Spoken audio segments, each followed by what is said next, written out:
है, मगर ग्राह कहीं ग्राह को असमंजस नहीं है, कहीं ग्राह उद्विग्न तो नहीं हो रहा है हमारे जल क्रीड़ा से, लेकिन इसकी परवाह नहीं किया। क्यों? क्योंकि उसे पता ही नहीं था कि मुझसे भी बहादुर कोई है।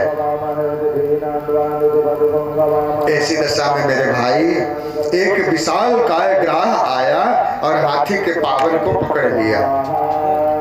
जब हाथी के पैर को पकड़ लिया तो हाथी सोचा कोई मंगर होगा, ग्राह होगा, उसका स्वभाव है पैर पकड़ना, अपने भोजन के लिए पकड़ा होगा, लेकिन मेरा कर क्या सकता है, मैं तो वनराज भी मुझे प्रणाम करता है, मैं तो बहादुर हूं, मैं तो गजराज हूं। ये अहंकार। कथा समझ में आ रही है? और वो विशाल ग्राह ना हाथी के पावन को पकड़ा, और कभी हाथी ना बाहर गजराज खींच ले जाता ग्राह को, तो कभी ग्राह मगर हाथी को जल में खींच ले आता था। ये प्रक्रिया जारी रही, ये क्रम जारी है। कभी सूंड से उसको उठाए कर गजराज बाहर ले जाता, कभी पैरों से कुचलता था, लेकिन वाह हाय राम, वो मगर के दांत है कि चिपक जाने के बाद छोड़ने का नाम नहीं लेता। चाहे मगर मर जाए, पकड़ना आता है उसको, छोड़ना नहीं आता।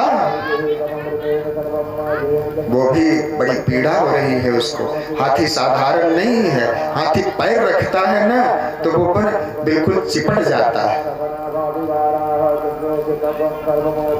पर छोड़ नहीं रहा है, क्योंकि पकड़नो आवे, ग्राहते ना छोड़बो आवे ना है। या सो हाथी, और उसमें ना 1000 वर्ष तक युद्ध होता रहा मेरे भाई। आज के पत्नी बच्चे नहीं हैं कि 2-4-10 महीने 2-4 वर्ष पिताजी की, पति जी की, पत्नी जी किसी की भी हो, सेवा कोई करना नहीं चाहता। उसकी स्थिति खराब हो गई, शरीर साथ नहीं दिया तो उसके सेवक उसको छोड़ देते। लेकिन ये सतयुग की बात है, बड़े दिनों तक पत्नी और बच्चे सेवा करते रहे। अंत में ग्राह नहीं छोड़ा, धीरे धीरे धीरे धीरे न हाथी के पावन से वो खून चूसता जाता था हाथी का, तो उसको तो खुराक मिलता रहा, लेकिन हाथी भूखा रहा। हाथी कहाँ पाया जाए, पानी में क्या खुराक है उसकी। पत्नियों ने कहा, हे स्वामीनाथ, मुझे ऐसा लगता है आप बस इतने ही दिन के लिए आए हैं, परमात्मा ने इतने ही दिन की उम्र आपको दी है, इसलिए मेरे लिए क्या आज्ञा है। मैं तो आपकी अर्धांगिनी हूँ, मैं तो आपकी धर्म पत्नी हूँ। ऐसी दशा में मैं क्या करूँ, पति की दशा ठीक नहीं है। अब बताओ, 100 वर्ष से हम आपके संग में हैं, बच्चे भी यही हैं, बच्चे भूखे हैं। बोले ठीक, तो आप ऐसा करो कि छूट जाना, छुड़ा लेना ग्राह से, तो घर चले आना, आपका घर है, आप मालिक हो घर के। यदि ग्राह ने मार ही डाला, आपको परास्त ही कर दिया, तो प्रभु के प्यारे हो जाओगे। अब हम क्या करें, हमें भी भूख लगी है, बच्चे हैं, थोड़ा सा अपनी देखना। बड़ा ठोस जवाब पत्नियों ने दिया। बच्चों ने भी कहा, पिताजी आपका जमाना, आपका समय तो बीत चुका है, अब तो मुझे भी जीने खाने का अधिकार है, तो मैं आपका पुत्र हूँ, आप ही मेरे पिता हो, पिता दूसरा नहीं हो सकता, आपके बिना मैं अधूरा हूँ पिताजी। लेकिन अब क्या करें, माताओं को सब भूखी हैं, इनको लेके मैं जाता हूँ, और मेरा प्रणाम स्वीकार करो। यदि ग्राह से आप जीत गए तो चले आना, घर आपका है, नहीं तो मेरा अंतिम प्रणाम स्वीकार करो। बोले धन्य हो राम जी, वाह बाहरे हम क्या पुत्रों की सेवा किया, क्या पत्नियों के लिए जीता रहा, कितना मैं अपने आप में मदमस्त रहा। मैंने माना कि मैं 50 पत्नियों का पति हूँ, मैं ये माना कि मेरे पास 150 बालक हैं, कौन क्या कर सकता है मेरा। लेकिन धन्य हो विधाता, तू जब लेखनी उठा के कुछ लिखता है ना किसी जीवन में, तो कोई उसे काट नहीं सकता, चाहे हजारों की मात्रा में कोई सहयोग करने भले चला है। आज उस ग्राह से 50 पत्नियां और 150 बच्चे मिलकर भी गजराज को छुड़ा नहीं पाए, और वो श्राप सामने आया। आज मनमानी करने का फल क्या होता है, वो आज नहीं तो कल किसी न किसी दिन भोगना पड़ेगा। इसलिए सदा अपने मन की मस्ती किसी भी प्रकार की आवे तो मन को मोड़ना हमारी बुद्धिमानी है। ये कथा हमें अपने मन को नियंत्रण करने की सावधानी दे रही है। ऐसी दशा अंत में बड़े दिन बीत गए। हाथी घसीटते घसीटते ग्राह को पानी से बाहर ले आता सरोवर से, और वो मारता ऐसा छलांग, ऐसा झटका, गजराज को पानी में लेकर चला जाता है। ये युद्ध जारी। गजेंद्र ने सोचा मेरे प्राण संकट में है, ये ग्राह मार डालेगा मुझे। ऐसी दशा में परिवार काम देगा, न बच्चे काम देंगे, न पत्नी काम देंगे, न साथी काम देंगे, न भाई न बंधु। अब किसी ने आपसे कह दिया नहीं, प्रेम को थोड़ा थोड़ा कम करो। न माता है, न पिता है, न भाई है, न बंधु है, न स्वजन है, न पुरजन है, न परिजन है, न बांधव है, कोई नहीं अपना। जगत सब सपना। गजराज ये निर्णय ले रहा है। राम जी कहते जननी जनक बंधु सुतदारा, तनु धनु भवन सुहृद परिवारा, तनु धनु भवन सुहृद परिवारा, सबके ममता ताग बटोरी, मम पद मन बांधु बरी डोरी। सबको अपना मानो, कोई पराया नहीं है। समदर्शी इच्छा कछु नाहि, हर्ष शोक भय नहीं मन माहि। आज राम जी ये कह रहे हैं, नेक नेक प्रेम सबसे करो, आसक्ति केवल प्रेम करके हम में आसक्ति करो। क्योंकि दिन में, रात में, सोते में, जागते में, खाते में, चलते में, अकेले में मैं ही रक्षा कर सकता हूं, और मैं ही हर जगह तुमको मिलूंगा। तुम्हारे बनाए हुए ये जो लोक संबंध हैं, रिश्ते हैं, ये जंगल में, वन में, अकेले में शायद वहां न रहे तो, और विपत्ति तो कहीं भी आ धमक सकती है। काल तो केस पकड़ कर रखा है, ना जाने कहां मारी है, कई घर कई परदेश, कहां काल आ धमकेगा कौन जान सकता है। इसलिए मन से हर दम प्रभु का स्मरण करना चाहिए। इतनी मस्ती, इतना बड़ा पद, इतना बड़ा शरीर हाथी का है। हाथी बाप गजेंद्र आज 100 वर्ष से, आज 1000 वर्ष से युद्ध ग्राह से कर रहा है। पत्नी भी चली गई, बच्चे भी चले गए,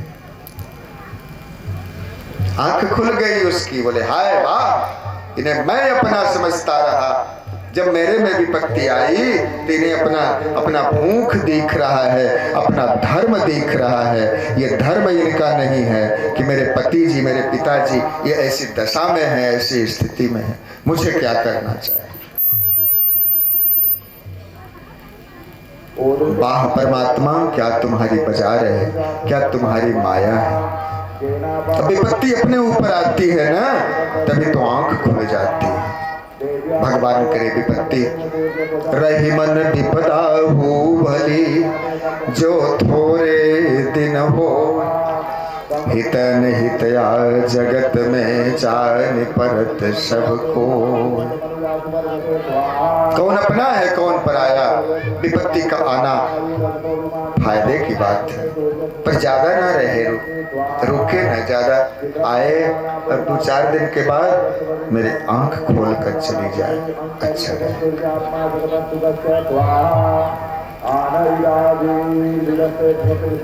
और जब विपत्ति में मुझे परमात्मा याद आए और पूरे मन से हम उसकी स्तुति करते हैं, तो परमात्मा इतना दयालु है कि मेरे पीछे वाले समय के ना याद नहीं करता, वर्तमान देखता है, प्रेजेंट। मैं पहले कैसा हूँ प्रभु, आज तो तुम्हारी स्तुति कर रहा हूँ। गजराज कहता है, हे प्रभु, हे गोविंद, हे गोपाल, हे गोविंद, हे गोपाल,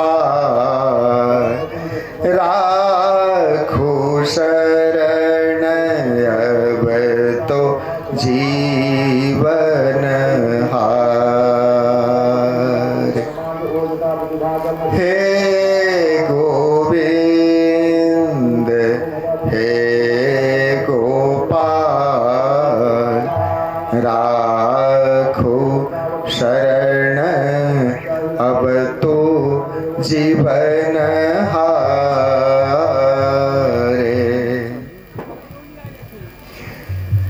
नीर पीवन हेत गयो सिंधु के किनारे,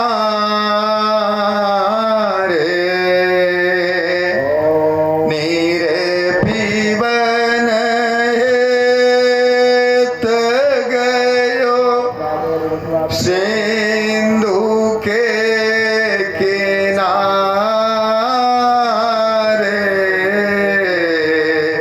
सिंधु सरोवर के मध्य बसत ग्राह, चरण दई पछारे,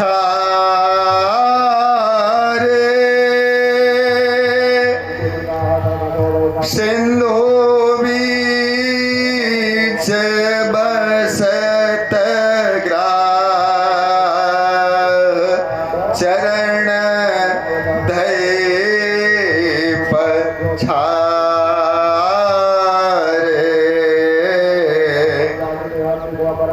सार प्रहर युद्ध भई, अब तो हम हारे, अब तो गज हारे।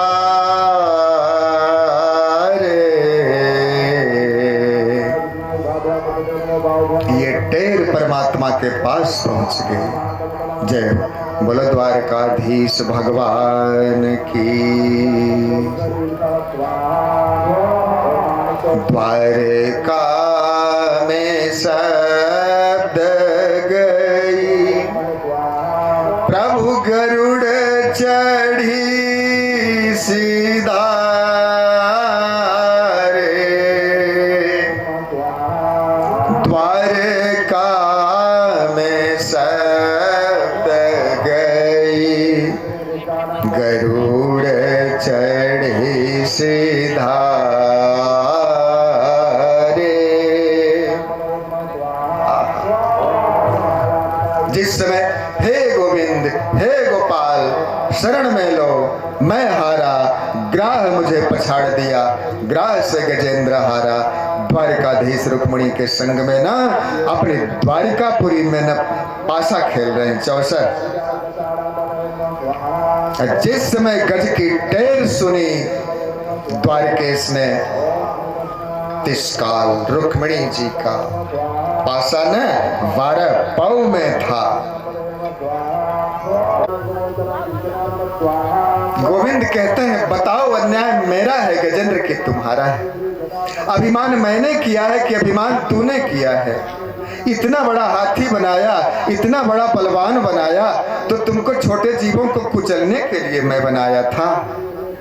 छोटे जीवों को तुम कुचले थे, मदान्ध हो गए थे, मदमस्त हो गए थे, अपने बल पर इतना इतरा रहे थे, इतना बड़ा घमंड हो गया था तुमको अपने बल का, अपने पद का। इसीलिए छोटा ग्राह न वर्षों से, सैकड़ों वर्षों से, हजारों वर्ष से तुमको सबक सिखाता रहा और तुम्हारी एक न चली। ये अहंकार है तुम्हारा गजेंद्र। जब शास्त्रों की मर्यादा है, संतों की कहना है, ऋषियों के बनाए हुए मार्ग हैं, उन मार्ग पर क्यों तुम नहीं चले? क्या दिक्कत थी तुमको चलने में? क्यों मनमानी ढंग से तुम एक तो राजर्षि रहे और दूसरे राजर्षि ही बने रहते? प्रजा का अपने पालन करते, घर छोड़कर जंगल में जाकर क्या जरूरत थी बिना गुरु के आदेश से भजन करने का?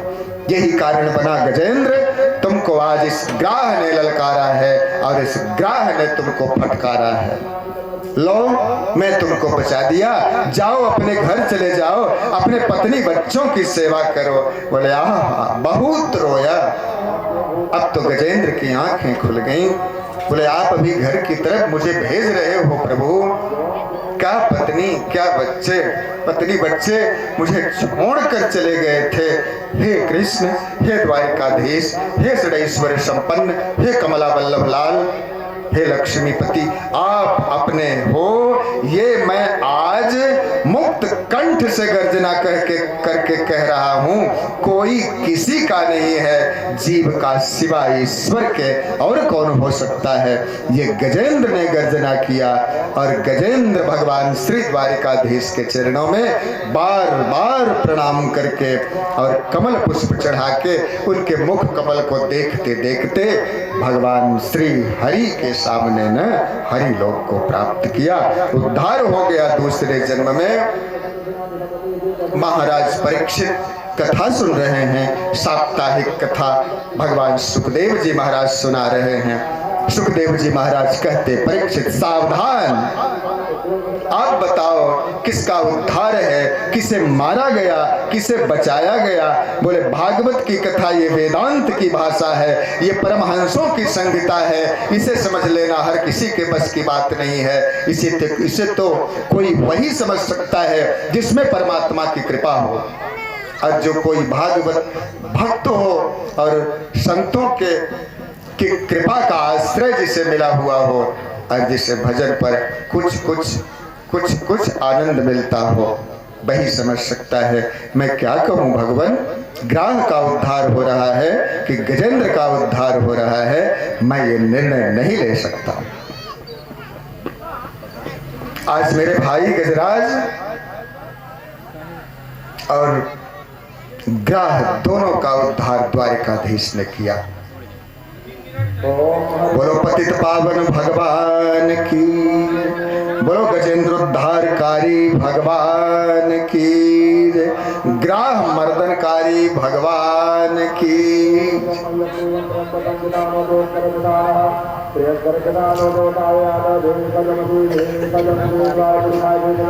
जय जय राम कृष्ण हरि, जय जय राम कृष्ण हरि, जय जय राम कृष्ण हरि, जय जय राम कृष्ण हरि, जय जय राम कृष्ण राम कृष्ण राम कृष्ण हरि।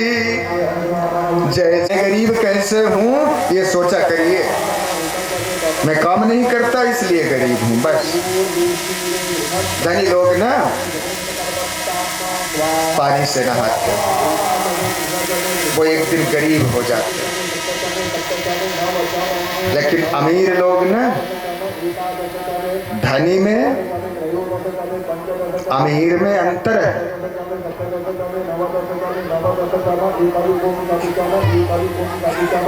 इसकी व्याख्या अलग है।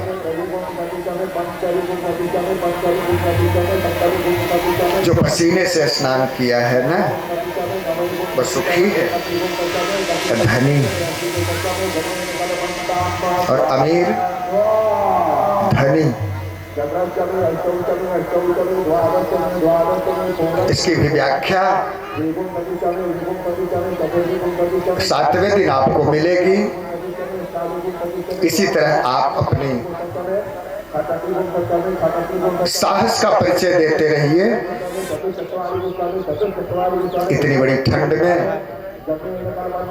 इतने बड़े काम धाम को अपना घर परिवार सब छोड़ के आप लोग कथा में आए हैं, तो बहुत बड़ी बात है।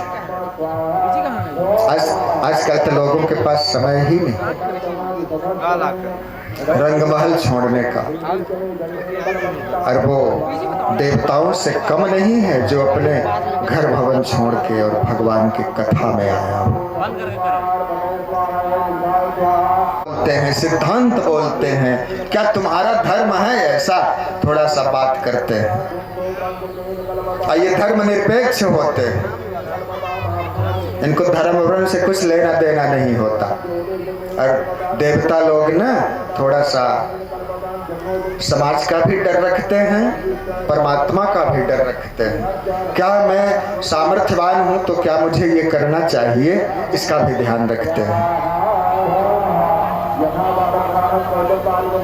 जब चाहते हैं तभी धर्म निरपेक्ष वाले न मारते हैं धर्म सापेक्ष वालों को।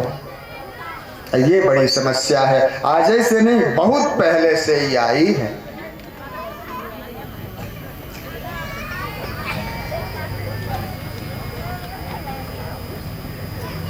देवताओं पर भारी संकट आया,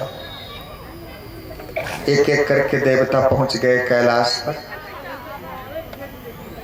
ब्रह्मा जी को संग लेकर भगवान आशुतोष ने कहा, आहा, जय हो प्रलयंकर, जय महादेव,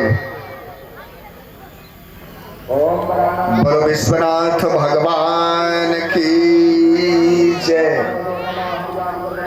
भगवान शिव जी दंड देते हैं, ये दंडाधिकारी, संहार इन्हीं के जिम्मे सौंपा गया है। तो क्या पालन नहीं है? पालन भी है।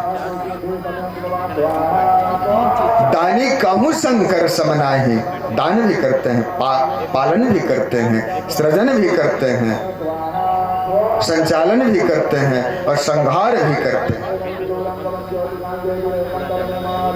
पर जब तीनों इकट्ठा होते हैं, आओ मां, विष्णु शिव ब्रह्मा, तब इनका काम बंट जाता है। आज पालन करना है देवताओं का, संहार नहीं। तो पालन कैसे हो? सो भगवान विष्णु बताएंगे युक्ति। तो ब्रह्मा और शिव देवता पृथ्वी सब भगवान के पास गए, नारायण के। नारायण कर जाए कर दर्शन किए। नारायण बड़े सुंदर है, क्या व्यवस्था है इनकी। शेष 1000 फन वाले शेष पर सोए हुए हैं, बड़ी लंबी तकिया लगी, क्या कोमल है, सुकोमल।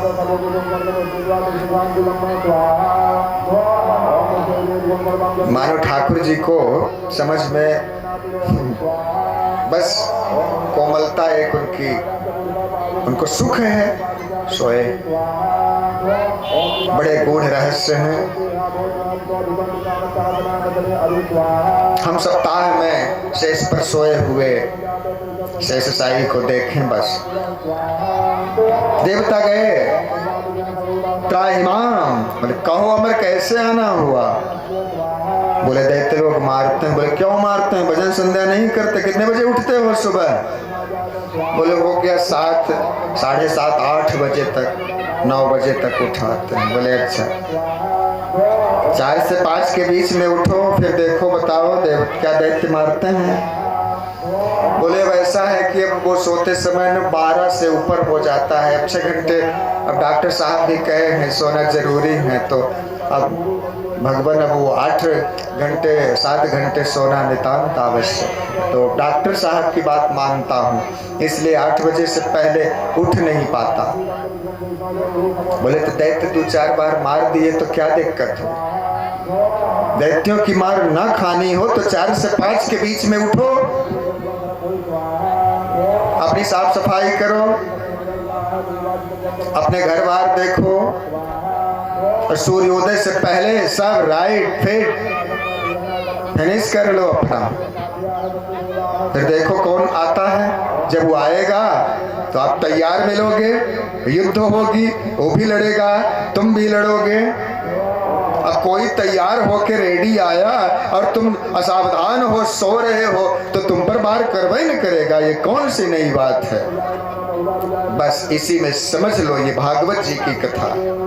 वहां कहां जाना, अपने बीच में उतार लेना बुद्धिमानी है। बड़ी अच्छी बात। आप संकेत समझ रहे हैं? ठीक है, हम ही देवता हैं, हम ही दैत्य हैं। हमारे ही विवेक सुंदर हो जाए वो भगवान है, और अपना समाधान अपने आप ले लेना चाहिए। कहां कहां ढूंढोगे परमात्मा को? कभी अविश्वास भी पैदा हो सकती है। ऐसी दशा में अपने बुद्धि से सूझबूझ से काम लेना चाहिए। पर ये हमारी भागवती कथा भगवान का देवता दैत्यों का अलग अलग दर्शन करा रही है। आइए हम दर्शन करते हैं। नारायण बड़े दयालु, बड़े कृपालु हैं। उन्होंने कह दिया जाओ दैत्यों से कुछ ऐसी संधि कर लो, उनसे शर्त कर लो, जो वो कहे वो तुम मान जाओ, और समुद्र मंथन कर लो। समुद्र में से अमृत निकलेगा और वह अमृत को आप लोग पी लो, मजबूत हो जाओगे, अमर हो जाओगे। बड़ी अच्छी बात। सब देवता लोग दुश्मन के घर गए। जरा सोचिए, लेट उठोगे, आलस्य करोगे तो दुश्मन के यहाँ हाथ जोड़ने जाना पड़ेगा, तो भगवान भेजेंगे।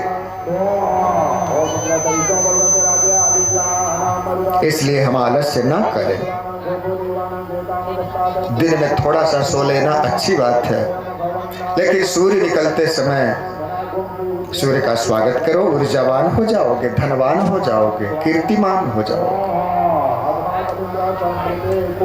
शरीर को सुंदर और चमकीला रखने के लिए जो अलग से पैसे लग रहे हैं ना, उन पैसों की बचत हो जाएगी। सूर्योदय के पहले स्नान करने वालों के चमक अलग होती। बोलो भक्तवत्सल भगवान की जय।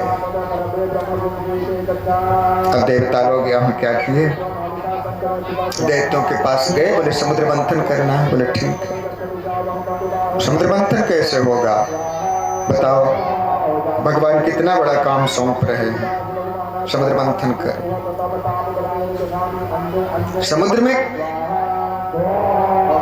अब कोई मटकी में रखा दही थोड़ी है कि काठ वाली से वो डाल के या इलेक्ट्रिक वाली से और उसको बना लें, मथन लें, माखन निकाल लें। समुद्र का मंथन है। मंदराचल पर्वत की मथानी बनाओ और बासुकी नाग की रस्सी, और इतना मोटा वो मथानी है पर्वत कि ऐसे दोनों हाथों से पकड़कर खींचना संभव नहीं है ना? जैसे श्री यशोदा जी। रज्वा कर सस्रम भुज चलत कंकणौ कुंडले च स्विन्नं वक्त्रं कवर विगलन मालती निर्ममंथ। वो दशा नहीं है यहाँ जो वृंदावन में है, जो सब आप सबके घरन में है। यहाँ मंदराचल की मथानी और बासुकी नाग की रस्सी है। कलयुग में और द्वापर में तो क्षौमं वासः पृथुकटि तटे बिभ्रति सूत्र नद्धम पुत्र स्नेह स्नुत कुछ युगम जात कंपम च शुभ्रो। रज्वा कर सस्रम भुज चलत कंकणं कुंडले च स्विन्नं वक्त्रं कबर विगलन मालती निर्ममंथ। ऐसा दैत्य लोग आए, ले आओ भाई मथानी जल्दी समुद्र में डालो और बासुकी नाग को बुलाओ, मंथन शुरू हो। भगवान अब मंदराचल कौन ले आए? 10 वर्ष की उम्र वाला जैसे मनुष्य होता है इतने ऊंचाई मानो देवताओं की है, 10 वर्ष जैसे दिखते हैं, उनको दाढ़ी मूछ हो ना है, बड़े सुकोमल, बड़े बालकन जैसे, बड़े कोमल, बड़े मुलायम हुए देवता। धूप वगैरह लग जाए ना तो इनकी शरीर ना पीली से लाल हो जाती है, बड़े सुकुमार हैं, लेकिन सुख सुविधा चाहते हैं, धर्म वर्म कम करते हैं, प्रारब्धवान होते हैं, पहले ही धर्म ज्यादा कर लिए हैं, इसलिए उस धर्म से ना जो इनको सुख मिला है उसी का भोग करते हैं, उन्हीं का नाम है देवता। और जो सुखी होने के लिए कठिन कर्म कर रहे हैं और किसी को सुखी देख के उन्हें दुख होता रहता है, उन्हीं का नाम है दैत्य।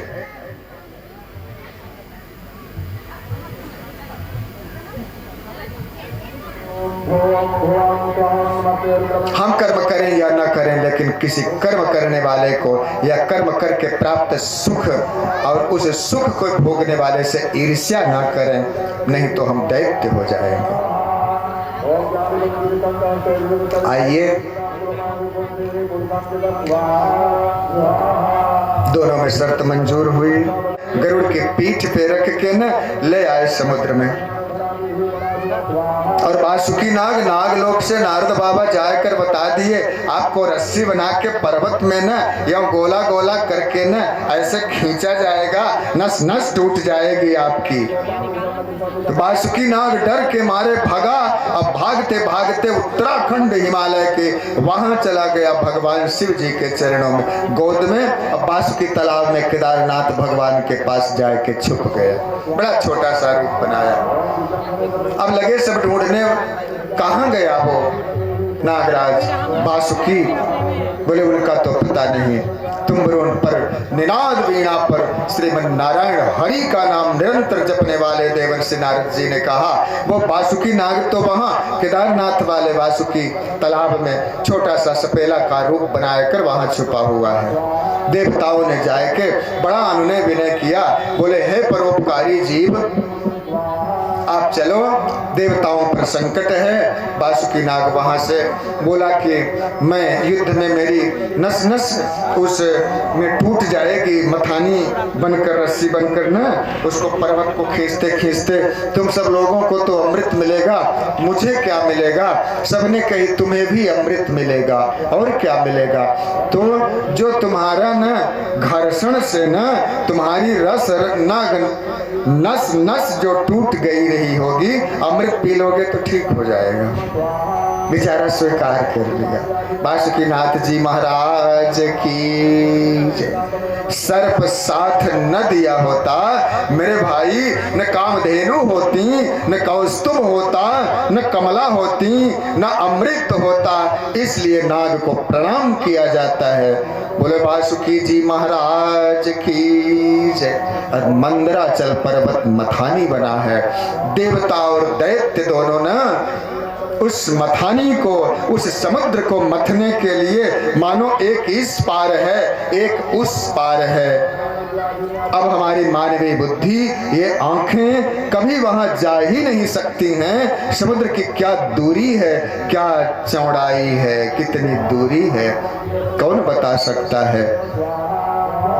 जब 29% के भाग पर समस्त पृथ्वी है, पर अभी बकाया 3 खंड में जल है, तो कितना बड़ा समुद्र रहा होगा, कितने बड़े वासुकी बने हैं, तभी तो ये नाग प्रणम्य है, वंदनीय है।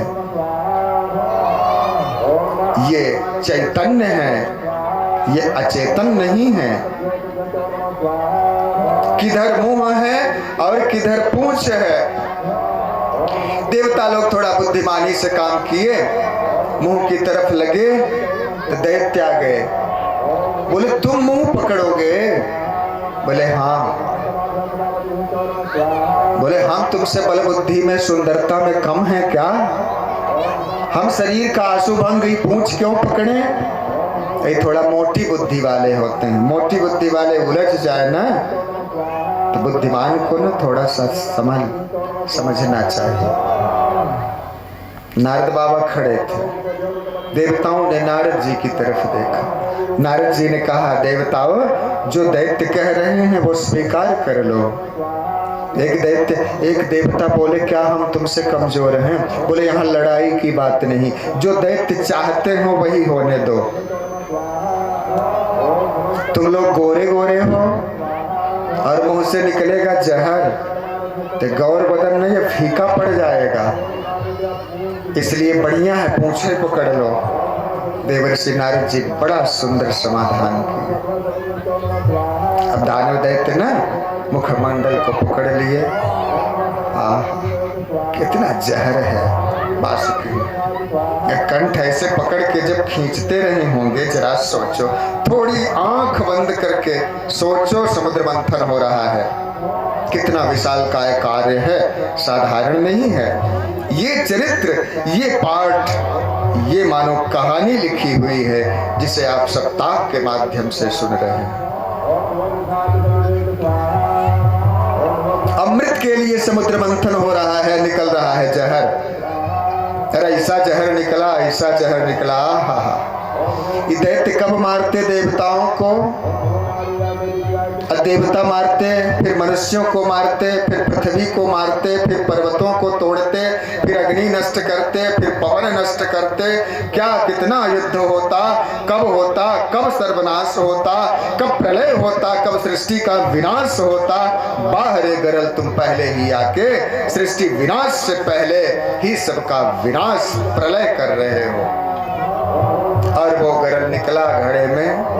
हे भगवान, अब तो दैत्य और देवता दोनों की दिमाग दुरुस्त हो गई। कैसे सामना किया जाए इस संकट से? अब दैत्यों ने कहा, क्यों देवताओं अमृत के लिए मंथन कर रहे हो, ये तो जहर निकला, अब बचवाओ ना। किसके कहने से मंथन कर रहे हो? बोले हरि नारायण के। बोले पुकारो उसको। और गोविंद को, जगदीश को याद करने लगे।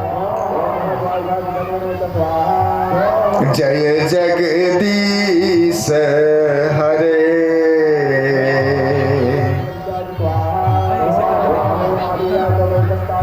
भक्त जनन पर संकट अब प्रभु दूर करो। मेरे प्रभु जय जगदीश हरे। भगवान के पास आवाज गई, भगवान सब देख रहे हैं। एक रूप से वहां से बोले, शिव जी से मिलो। जहर पीने का अभ्यास हमारा नहीं है, वही थोड़ा बहुत कुछ उनकी चलती रहती है। अच्छा धर सुता देवा पगा मस्तके, भाले बाल विधुर गले चगरलम, यस्योर से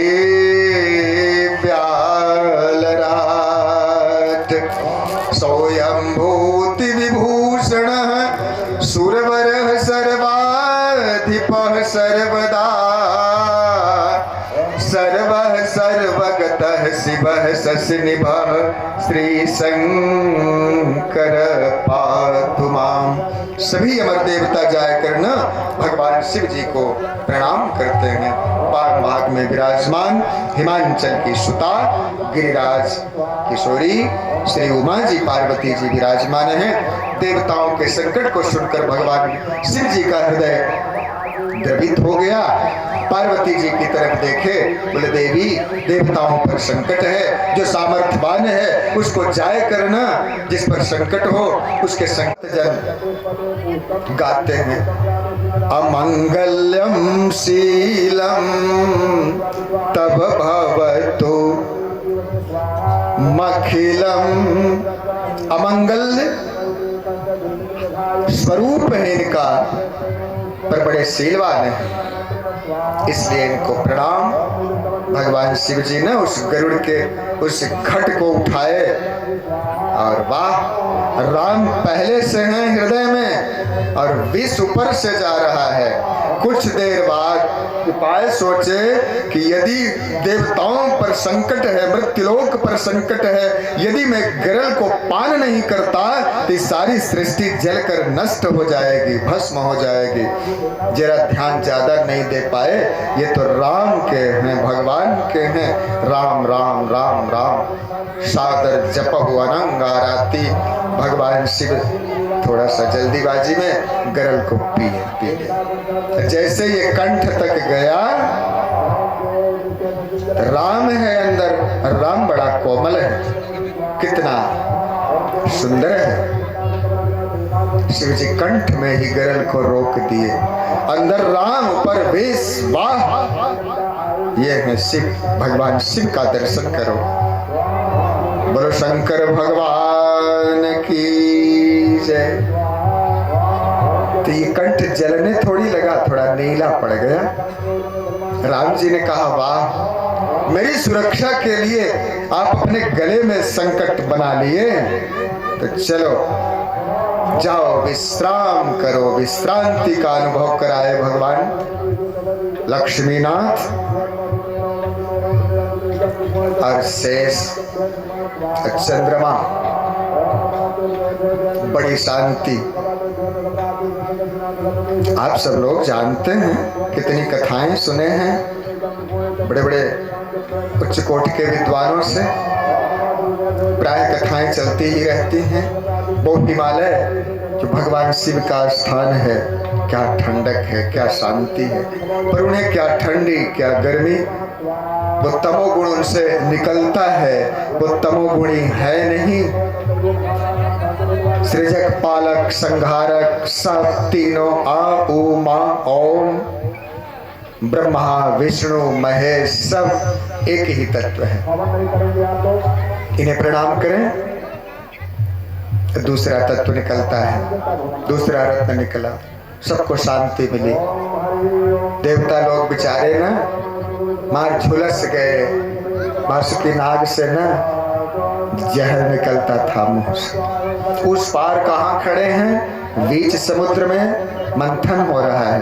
भगवान कक्षप की पीठ पर 100 योजन लंबा चौड़ा विशालकाय मंदराचल पर्वत चल रहा है। 100 योजन की से ज्यादा उनकी पीठ है भगवान कक्षप की। बोलो कक्षप भगवान की जय। भगवान उपेंद्र, भगवान कक्षप, श्री रंभा विश्वारुणी अमीय शंख गजराज। श्री जी निकली, रंभा नाम की अप्सरा निकली, अमृत निकला, बाज निकला, उच्चैश्रवा नाम का घोड़ा, 7 सूंड वाला श्वेत सफेद हाथी निकला जिनका नाम ऐरावत है। कौस्तुभ दिव्य मणि निकली, वाह जिसकी तुलना ही नहीं है ब्रह्मांड में, अकेली है, बेजोड़ है, उसे भगवान हरि ने लिया। कौस्तुभ कमला निकली, उसे भगवान हरि ने, कमला ने हरि को वर्ण किया, क्योंकि लक्ष्मी तो सब चाहते, पर भाग्यशाली वो हैं लक्ष्मी जिन्हें चाहें। यहाँ कमला ने लक्ष्मीनाथ का वर्ण किया। बोलो कमला वल्लभ लाल की जय। इसीलिए स्तुति में आप गाते भी हैं, सिंधु सुता प्रिय कंता पालन सुरधरनी अद्भुत करनी मरम न जान कोई। इनका मरम कोई नहीं जान सकता। मरम यदि कोई जानता है तो रामा अवतार में राम जी को जब केवट गंगा पार करता है तो कहता है, कहे तुम्हार मरम मैं जाना। पर देवता शिव और ब्रह्मा ऐसा नहीं कह सकते, बोले मैं नहीं जानता प्रभुआ।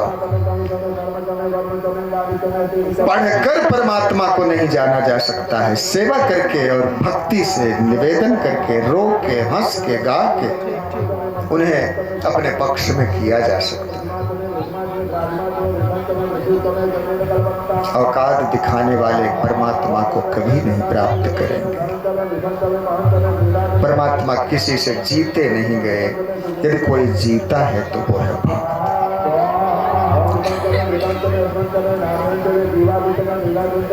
ठीक देवासुर संग्राम हुआ, अमृत भी बटा निकला, पिए देवता, गरल पिए शिव जी, वारुणी पिए दैत्य लोग, अमृत पिए देवता लोग। ठीक, तीन पीने वाली चीज निकली। आप याद रखिएगा, तरल पदार्थ तीन है, गरल, वारुणी और अमृत। अमृत देवता पिए, एक राक्षस पी लिया था जिसका नाम राहु है, इसे भगवान काट दिए थे तो उद्धव हो गया। गरल शिव जी, वारुणी दैत्य लोग पिए। आजकल तो जिनको वारुणी न मिले या किसी धर्म कर्म के कारण न पी पाए तो बेचारे कुछ कुछ सोचते हैं। जो वारुणी पीते हैं वो दैत्यों से कम अपने को मानते नहीं। मैं क्या नहीं कर सकता। अमृत कोई नहीं पीना चाहता है, इसीलिए तो अब युद्ध नहीं होता। अमृत पीने वाले भी हैं, ऐसी बात नहीं है। बीज का नाश कभी नहीं होता है, सब बीज विद्यमान है, किसी का अस्तित्व नष्ट कभी नहीं होगा। बोलो भक्तवत्सल भगवान की। सुंदर माला पहने कौस्तुभ मणि की हरि, और कमला से जयमाला हुआ, विवाह हुआ, कमलापति बने। गरल शिव जी के, वारुणी दैत्यों के, उच्चैश्रवा नाम का घोड़ा दैत्यराज बलि को मिला, ऐरावत नाम का हाथी देवराजेंद्र को मिला। रंभा नाचने के लिए, गाने के लिए ना देवलोक चली गई देवराजेंद्र की सभा में। इस तरह से सब कामधेनु जो गाय निकली ये ऋषियों महर्षियों के पास चली गई, ब्रह्मर्षियों के। बोले इससे जो दूध और दही, दही से मक्खन निकलेगा, मक्खन से घी बनेगा, घी से हवन होगा। तो यज्ञ आदि कर्मों के लिए गौ माता देवलोक ब्रह्मर्षियों के पास, ऋषियों के पास चली गई। सबको यथा योग्य भगवान दिए थे, किसी का अपमान नहीं किए थे। अब अमृत को लेकर दैत्य लोग ने देवताओं पर झपट्टा मारे, थोड़ा सा तू मैं हो गई और खंजर तलवार खनक उठे और बड़ा भारी भयंकर युद्ध छिड़ ही गया, जिसे देवासुर संग्राम के नाम से जाना जाता है। उसी को खत्म करने के लिए मानो अमृत और वारुणी को देवताओं दैत्यों में बांटने के लिए परमात्मा ने वहीं मोहिनी अवतार धारण किया। बोलिए मोहिनी रूपधारी भगवान की। चार अवतार हुआ है समुद्र मंथन में भगवान का। आइए हम यहाँ, देवताओं दैत्यों की लड़ाई सदैव चलती रहती है। हम इसको यही प्रणाम करते हैं लक्ष्मीपति पालनहार भगवान विष्णु को, भगवान शिव जी को, मंगल स्वरूप कल्याण कारक भगवान शिव को प्रणाम, देवताओं को भी प्रणाम, भगवान सुखदेव जी महाराज को प्रणाम करते हुए साप्ताहिकी कथा में आगे की कथा को दर्शन करते हैं। बोलो भक्तवत्सल भगवान की।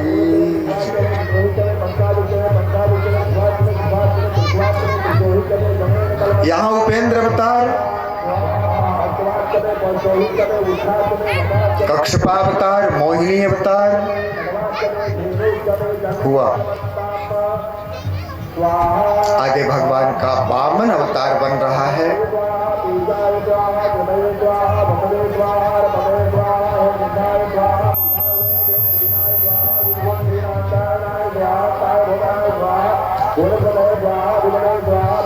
अब अलग से कोई ऐसा उपक्रम नहीं है। अब जाना कैसे जाए कि आप लोग प्रसन्न होकर ओम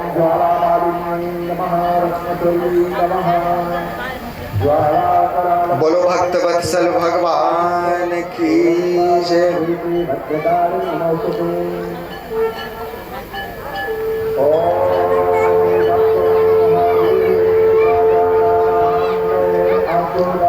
हरि शरणम हरि शरणम हरि शरणम हरि शरणम। हरि की शरणाई जो लेता सारी बाधा उसकी अपने आप समाप्त हो जाती। आइए हम भगवान की कृपा करुणा को प्रणाम करके राजा बलि के यज्ञ का दर्शन करते हैं।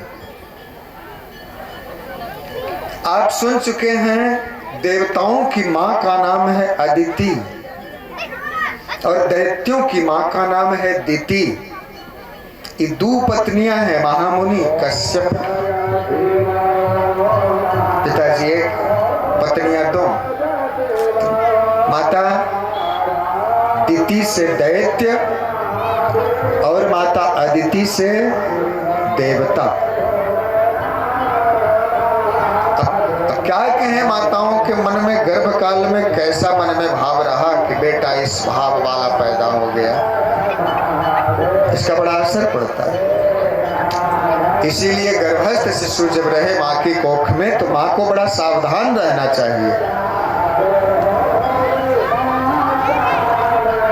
जैसा दृश्य माँ देखेगी, जैसा कानों से सुनेगी, जो हाथों से करेगी, उसी के चिन्ह पेट में पलते हुए बालक पर पड़ेगा।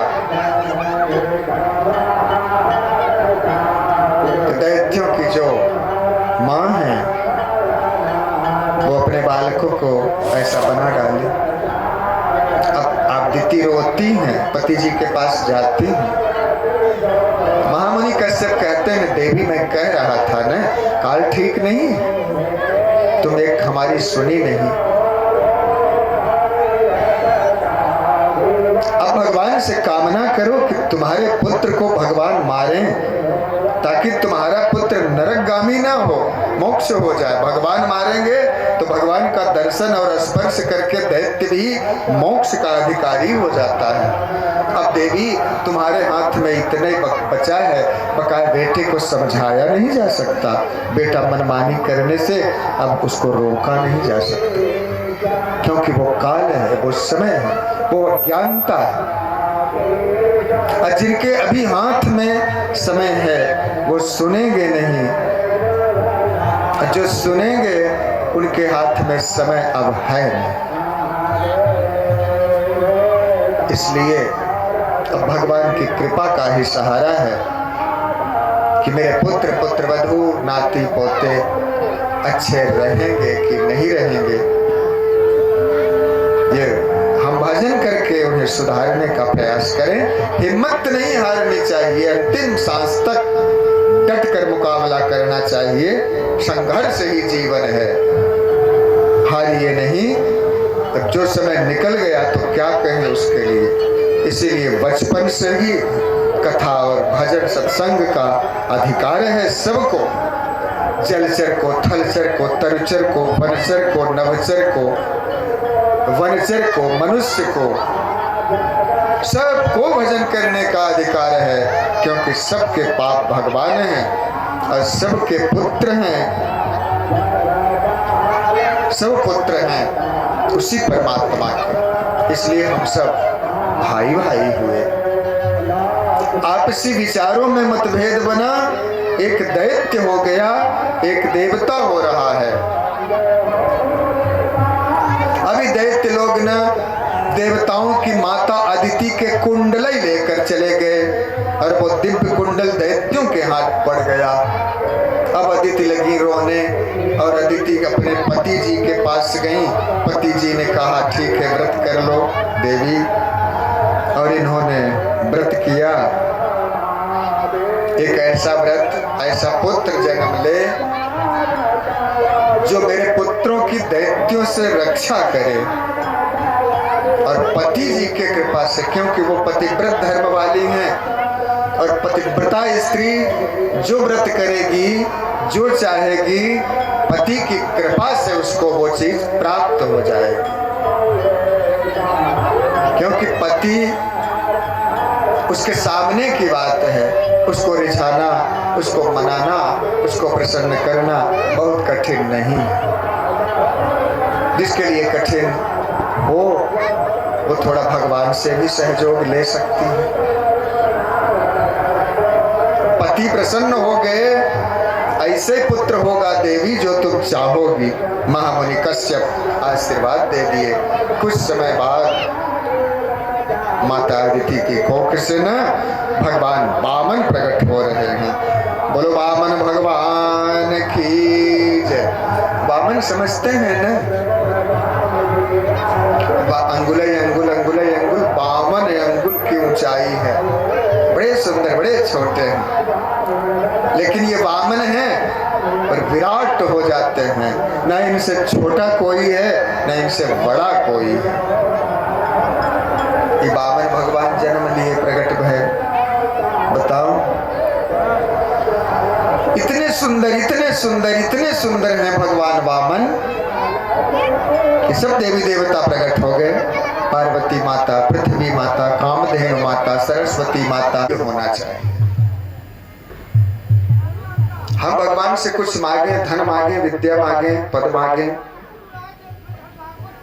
उसमें एक शर्त लगा दें कि प्रभु न देना होगा तो न देना, पर पद ऐसा देना जो निराभिमान हम बने रहें। हम अपने से छोटों को गले से लगाएं, अपने बड़ों का अभिवादन करें, और नहीं तो वो आपका दिया हुआ पद वृथा हो जाएगा। किस काम का? लोग मुझसे कतराना शुरू कर देंगे और मुझे अहंकारी, अभिमानी कहना शुरू कर देंगे।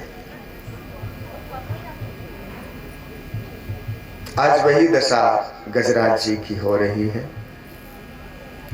आप जरा सोचें न, सिंह सामने खड़ा होकर हाथ जोड़कर नमस्कार कर रहा है गजेंद्र हाथी को, और गजेंद्र हाथी सूंड उठाया कि नहीं उठाया देखने वाले जानते होंगे, और वो निकलता चला गया। चूहे भी आए, श्रृगाल भी आए, छोटे जीव, बड़े जीव, सब जितने जंगल में हैं, सूअर भी आए, लोमड़ी भी आई, सबने गजराज जी की जय जयकार हो। और कभी कभी तो वो अपने पत्नी बच्चों के संग में खेलता हुआ मद मस्ती में दौड़ता था, तो कितने छोटे जीव उसके पैरों के नीचे कुचल जाते थे और कितने जीव मर जाते थे।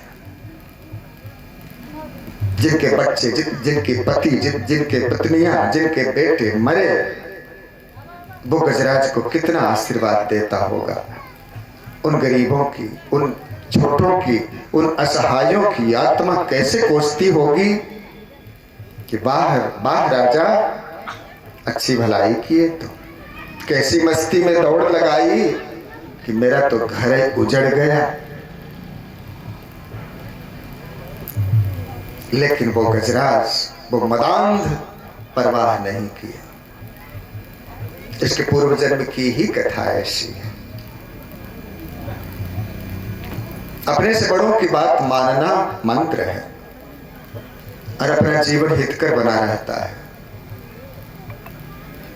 भजन करने का हमें शौक है, भजन करने की बार बार इच्छा हो रही है, भजन हम मन से करते रहें, लेकिन घर छोड़कर भजन करने का अधिकार तभी है जब हम किसी को गुरु बनाए और वो हमारा मालिक बने, तभी हमको घर छोड़कर भजन करने का अधिकार है। ये गजराज आज महाराज, पूर्व जन्म का महाराज सद्योग्न, जो बड़ा सुंदर एक राजर्षि है, गुरुदेव भगवान से पूछे बिना भजन में मन लगा दिए। एक ऋषि का आना हुआ, एक तो पूछे नहीं, एक तो गुरु बनाए नहीं, दूसरे कोई संत महात्मा या अपने से बड़ा आया तो उसका अभिवादन भी नहीं किए। भजन करने का अहंकार आ गया। सो अहंकार का प्रतीक है मस्ती, मद मदांध का प्रतीक है हाथी। तो गुरुजन ने कह दिया जाओ हाथी हो जाओ, और वही इस जन्म में गजराज बना हुआ है। मान प्रतिष्ठा बढ़ाई बहुत है, बड़ा सुंदर बल प्राप्त है, ज्ञान भी है, लेकिन अहंकार से ज्ञान दबा हुआ। एक बड़ा सुंदर सरोवर था,